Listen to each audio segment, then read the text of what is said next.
I'm Tawfik, and this is BBC World News America. International condemnation grows after 2 British citizens and a Moroccan man are condemned to death by Russian authorities in eastern Ukraine. After Thursday's first hearing into the deadly insurrection at the U.S. Capitol, President Biden warns the threat to democracy still remains. And 40 years on from the war over the Falkland Islands or the Malvinas, we have a special report on the psychological impact of conflict. Plus, some are calling it the most important wreck to be found in 4 decades. We'll take you underwater to the remains of a ship that sunk in 1682. And the book returned to the library shelf in South London after being found 48 years later and thousands of miles away.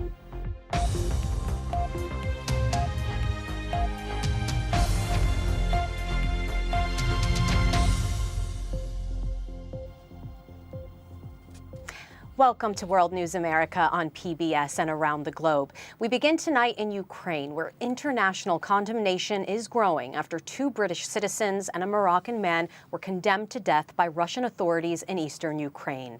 Aiden Aslin and Sean Pinner were captured while fighting with the Ukrainian army and put on trial as mercenaries alongside a Moroccan national named Saadun Brahim. The trial by court in the so-called People's Republic of Donetsk has been dismissed as a sham. The BBC's diplomatic correspondent, James Landell, reports. Aiden Aslin and Sean Pinner from Britain, either side of Saadun Brahim from Morocco. All members of Ukraine's armed forces, all convicted of being mercenaries, all facing the sentence of death. These pictures show the 2 Britain's military unit on patrol in eastern Ukraine in 2020, 2 years before the latest Russian invasion. Both men talking openly about why they had chosen to live in Ukraine and serve in its army. I've been here 2 years now, so and love it. Made a life here, settled down, got a girlfriend in Mariupol, plan to get married maybe, and now I'm in the Marines in Ukraine. In a sense, like, it is like my war, because like, even though I'm not Ukrainian, like this is on my doorstep. But this court in Russian-held East Ukraine has judged both men to be mercenaries, a court not recognised internationally. We're not showing footage of the trial inside, but Russian state media said the men had a month to appeal. The Foreign Secretary Liz Truss discussed the 2 Britons on the phone this morning with her Ukrainian counterpart, Dmytro Kuleba. And in a tweet afterwards, she said the men were prisoners of war and the judgment against them was an egregious breach of the Geneva Conventions, the treaties that set out the rules of war. She's been ordered by Boris Johnson to do everything in her power to secure their release. But the Foreign Office has a dilemma. If it makes a noise and summons the Russian ambassador, it risks turning this into a bilateral row between London and Moscow, adding fuel to the false idea these 2 men are British mercenaries. So the emphasis instead is on helping Ukraine protect 2 of its own servicemen. So there is nothing like this. Ukraine's ambassador here told me he was confident the men would be released. We consider these people as the part of regular Ukrainian armed forces and should be treated the same way as we are treating the Russian soldiers in our captivity. So we are preparing the exchanges, and at the end of the days they will be exchanged. You're doing amazing. We do together. For now, high-level contacts between Britain and Ukraine continue. The Defence Secretary visited Kiev this week to meet President Zelensky and discuss Ukraine's latest military needs. And international pressure is growing too. The United Nations in Geneva voiced its concerns about the sentences and the fairness of the hearings. Such trials against prisoners of war amount to a war crime. So for now, the fate of Aiden Aslin and Sean Pinner remains uncertain. Their families are said to be anxious and keen to ensure they have access to health services and legal advice. James Landell, BBC News. Well, let's stay in Ukraine because the government in Kyiv has said the humanitarian conditions in the Russian-occupied city of Mariupol have deteriorated so much that there is a risk of epidemics breaking out. The city's exiled mayor says a shortage of clean water was adding to the risk of cholera and other diseases. Also, authorities say dead bodies were still being discovered in the ruins of a bombed-out building. Now, Brazilian police say they found traces of blood in a boat used by a suspect who was arrested shortly after the disappearance of a British journalist and an indigenous expert in the Amazon. Amarildo da Costa was detained for carrying ammunition illegally. He was one of the last people to have seen Dom Phillips and Bruno Pereira before they were missing last Sunday. Our South America correspondent Katie Watson is in Manaus on the edge of the Brazilian Amazon and spoke to me a short time ago. Katie, the federal police are analyzing the blood sample in Manaus. Are they any closer to determining what's behind the men's disappearance? At the moment, there's very little information. Just to give you some idea, we're in Manaus, which is the gateway to the Amazon. It's the biggest city in the Amazon. It's the capital of the state where the two men disappeared. But we're still well over 1,000 kilometers away from the Javari Valley, where Dom Phillips and Bruno Pereira disappeared. So every single piece of evidence, so for example, the boat you talk about, that had to be transported, flown here to Manaus, and that's where the federal police are working on it. And every day there's a press conference in the afternoon to give out more details. But all we know at the moment is this boat is being analysed here in the city. It belongs to a man called Amarildo da Costa, also known as Pelado locally. Now, he's been accused of being an illegal fisherman. His lawyer says that he's a legal fisherman. He has nothing to do with the disappearance of the two men. But the search and rescue operations are still ongoing, and there's still very little detail. Just to give you an idea of the scale of it, the valley, the Javari Valley itself is larger than Austria. So it's a massive piece of land, very remote area that they have to work on to try and find the two men. And just to that point, I mean, the authorities were criticized for not starting the search earlier. President Bolsonaro as well criticized for how he's reacted to their disappearance. I mean, how have the family been feeling about the way things have been carried out since then? Well, both families, the families of Bruno Pereira and Dom Phillips, have repeatedly called on the authorities to do more. Jair Bolsonaro, his response has been pretty minimal and certainly not very sympathetic. He's twice said that they were on an ill-advised adventure, which speaks volumes, really, about what he thinks about the freedom of press and the importance of reporting in the Amazon. Just remember, you know, this is a region that has seen a spike in deforestation. There is an increased conflict with illegal miners, poachers, fishermen. I mean, it's a very dangerous area, and I think that Jair Bolsonaro has kind of brushed it away, if you like, and certainly the authorities were criticised for not mobilising quickly enough. There are people on the ground. There are several hundred people from the authorities working on it, but this is a massive area of land, and it's a very difficult terrain. And you know, without more resources that people are calling on, it's a very difficult job. And that's why we've heard from celebrities like the actor Mark Ruffalo, the footballer Pelé. They've all called on the authorities to put more behind the search for the two men. Okay, Katie Watson there for us in Manaus. Thank you so much.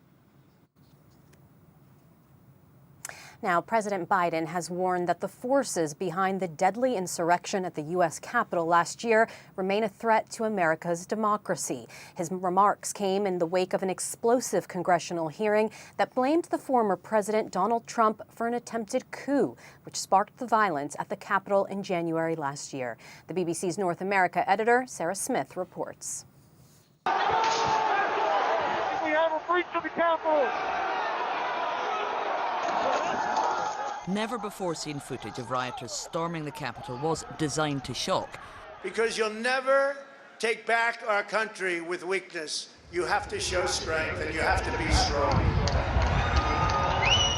As the committee promised to demonstrate, Donald Trump deliberately orchestrated this attack. President Trump summoned the mob, assembled the mob, and lit the flame of this attack. I mean, I saw friends with blood all over their faces. I was slipping in people's blood. The first police officer to be injured in the attack described the sheer scale of the violence. What I saw was just a war scene. It was carnage. It was chaos. As the crowd chanted, "Hang Mike Pence," the vice president, the committee says Trump agreed with them. Mike Pence, quote, deserves it. Donald Trump has denied ever thinking or saying, "Hang Mike Pence," and on his social media channel says, "The so-called rush on the Capitol was not caused by me, it was caused by a rigged and stolen election." The committee will produce more evidence over the next couple of weeks that they hope will convince people Donald Trump conspired illegally to try and overturn the election. But they can't actually bring criminal charges against him. They're trying to convict him in the court of public opinion. President Biden calls the January 6th attack a brutal assault on democracy. It's important the American people understand what truly happened and to understand that the same forces that led January 6th remain at work today. Testimony from committee witnesses was used to show that Trump knew the election was not stolen. I did not agree with the idea of saying the election was stolen and putting out this stuff, which I told the president was bullshit. Even his daughter and senior advisor agreed.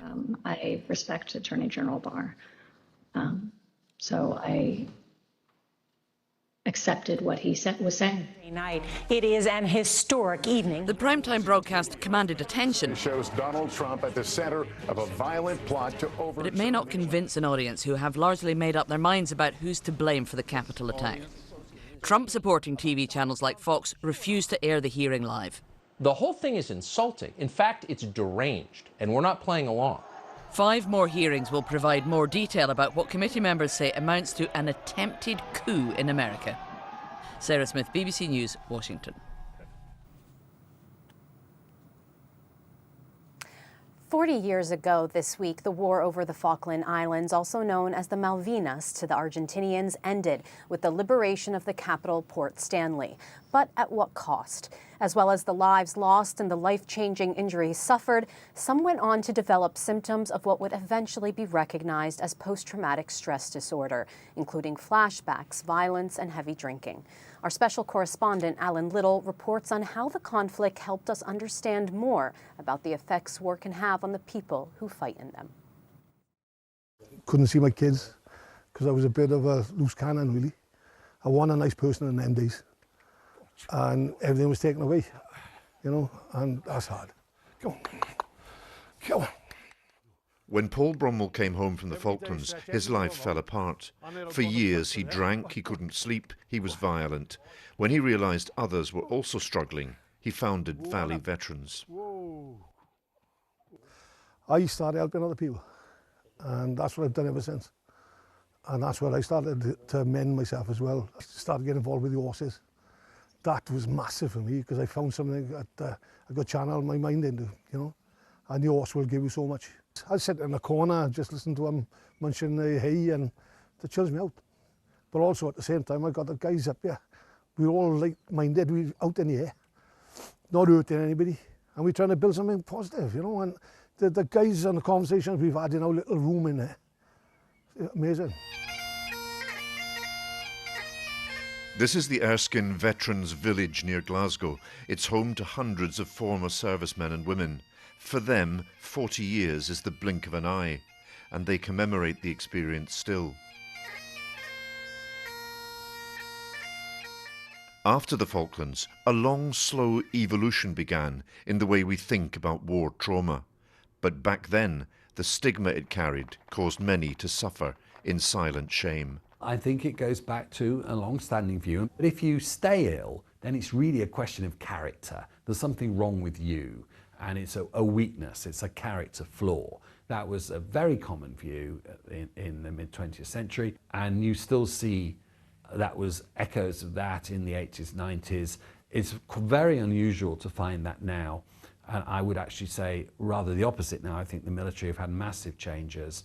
We know that a considerable number of people in the military do come forward now with their mental health problems. Military have made major strides there. I'm not saying it's perfect, but it's much better than it was. David Cruikshanks was a beneficiary of that change. He's written a book about his PTSD. He was just 17 when he came home from the Falklands. By his mid-30s, he was also drinking heavily. It took nearly 20 years for him to seek help.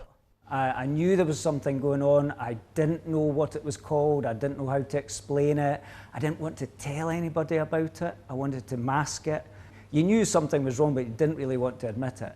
And when that doctor said, I think you might have some sort of panic disorder or an anxiety, I'm going to refer you. And I remember that day because I just burst out crying. It was like a complete release. Oh my God, I do not have to pretend anymore, you know, and there's help. I get so much out of this, for me. Personally, it just chills me out. And the vast majority of combat veterans do not develop PTSD, and many of those who do get better in time. But the Falklands generation is the last for whom the condition went, initially at least, unrecognised and untreated. They paid a high price for that. For Paul Bromwell, recovery began with the discovery that he was not alone, and in the company of old comrades. Alan Little, BBC News. Let's turn to France now. A month after voters gave Emmanuel Macron a second term as president, the country heads to the polls again this weekend, this time in parliamentary elections that will determine how much power Macron's newly renamed Renaissance Party will have to govern, and whether, working with partners, it's able to keep its rivals at bay, left-wingers led by Jean-Luc Mélenchon. The first round of voting this Sunday will be followed by a runoff next weekend. Our Paris correspondent, Lucy Williamson, has been looking at what's at stake. Having beaten the far right to the presidency, Emmanuel Macron is facing a new threat from the left. Former Marxist Jean-Luc Mélenchon is threatening the government in parliamentary elections with a new alliance of green and left-wing parties. And in case anyone misses what's at stake, his campaign literature has one slogan: Mélenchon, Prime Minister. That's more wishful thinking than political probability, but his new alliance of socialists, communists and greens is expected to make sweeping gains. He is very charismatic in France. Our politics is 0 on 20. Macron is a lucky guy. He arrived at the right time where the credibility of our politicians are at the lower level. Jean-Luc Mélenchon is a firebrand politician who says he'd like to be Prime Minister, but he's managed to unite a wide range of green and left-wing parties behind him in this election, and his main aim is to block President Macron from a parliamentary majority. Cédric Villani, once an MP with President Macron's party, has now joined Mr. Mélenchon's new alliance. We agree on this, on a program which is very strong on ecology and solidarity. And we also recognize that we do have some divergences on some other points. Do you really want Jean-Luc Mélenchon as Prime Minister? The little bit of political experience that I have now has taught me that there are some questions which need to be postponed to when is the right time. Mr. Macron's centrist group currently has 56 seats clear of a majority. Losing that margin could mean his reforms running into the ground. In France, if you want to be able to pass reform and to change the country and to change the life of people, you need to have a clear majority in parliament. You know, the project of Jean-Luc Mélenchon, it's leaving the European Union, it's leaving NATO, it's being complacent with Vladimir Putin. After years of protests against his reforms, a rebellious parliament is not on Mr. Macron's wish list. Jean-Luc Mélenchon can paralyse Parliament now with 17 MPs, one government supporter told French radio. Imagine what he could do with 50. Lucy Williamson, BBC News, Paris. Well, the BBC will, of course, be across the latest on those elections. Now to the Norfolk coast on the east of England now, where the wreck of a 17th century ship, the Gloucester, has been found.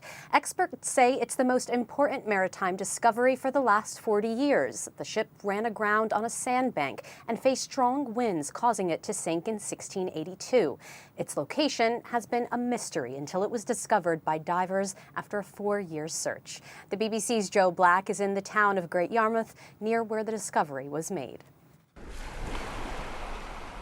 Beneath the surface, 30 miles off the Great Yarmouth coast, lies the Gloucester, a 17th century warship which came to a tragic end. It sank 340 years ago after hitting a sandbank. On board was James Stuart, Duke of York and future king. He survived, but it's estimated up to 250 people did not. Since 1682, the vessel remained half buried on the seabed and its exact location was unknown. Now we know that it's been discovered. It's caused much excitement, with some saying that this is the most important maritime find since the Mary Rose. Artefacts recovered from the ship include pipes with tobacco, spectacles with spare lenses, and bottles, some with wine, still inside. And there's also the ship's bell. It was Julian and Lincoln Barnwell's quest for a new challenge that led to this discovery. The printers from Norfolk are also professional divers. 4 years and 5,000 nautical miles later, they found the Gloucester. I could see dark shadow on the seabed, so you know you're on some wreck, which is just really fantastic, obviously. And before you knew it, another 5 metres or so, I was kneeling on the seabed and surrounded by just fantastically huge cannon, and there was more than one. There was a group of them, and I just knelt there, took the moment in for probably 5 minutes, and just unbelievable. Just one I'll never forget. He popped up, and normally you take all your kit off because it's really heavy. He was so pumped with adrenaline, he just climbed up our stainless steel ladders, hand extended, and said, "We found her." I fell over, didn't I? You did. Then he fell over. Now there are plans to create a charitable trust headed by Lord Dannatt, which promises to tell the story and increase our understanding of the 17th century. It is Norfolk's Mary Rose, if you like. There's so much history here which we can really get into over the years to come. And then we'll have a permanent exhibition here in Great Yarmouth. Great for Yarmouth, great for Norfolk, great for the nation. Many will want to see the Gloucester raised, but whether that's even possible is still to be determined. For now, this fascinating time capsule remains on the seabed. Jo Black, BBC News, Great Yarmouth. What a thrilling find for those divers. Now, it's not uncommon to return a library book late by a couple of days, but what about 40 years? One library in South London had a shock when a book last checked out in 1974 appeared in their mail via Canada, begging the question, who sent it? Well, the BBC's Harry Lowe tracked down the mystery sender and has this report.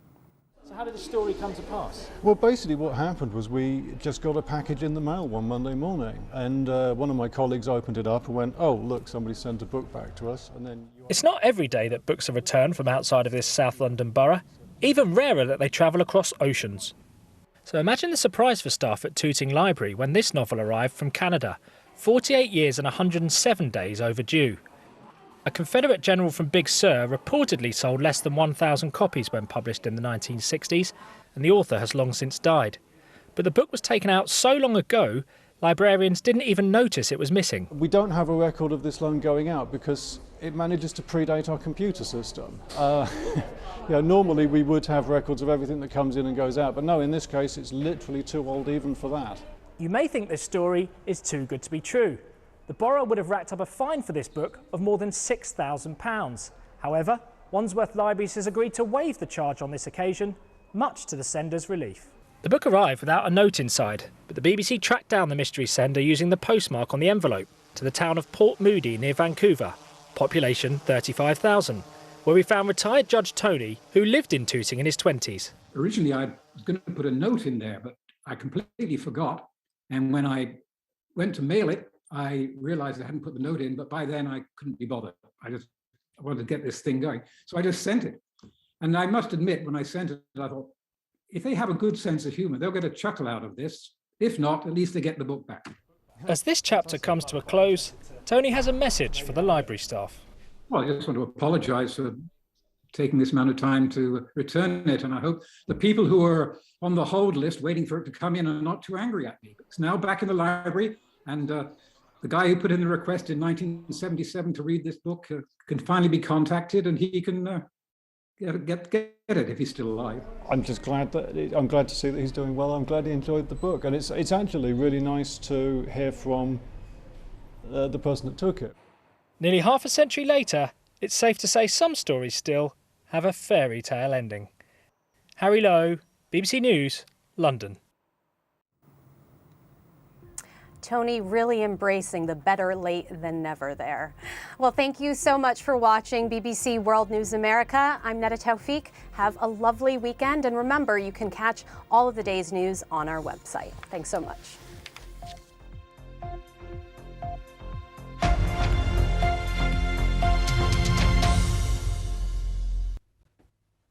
Hello there.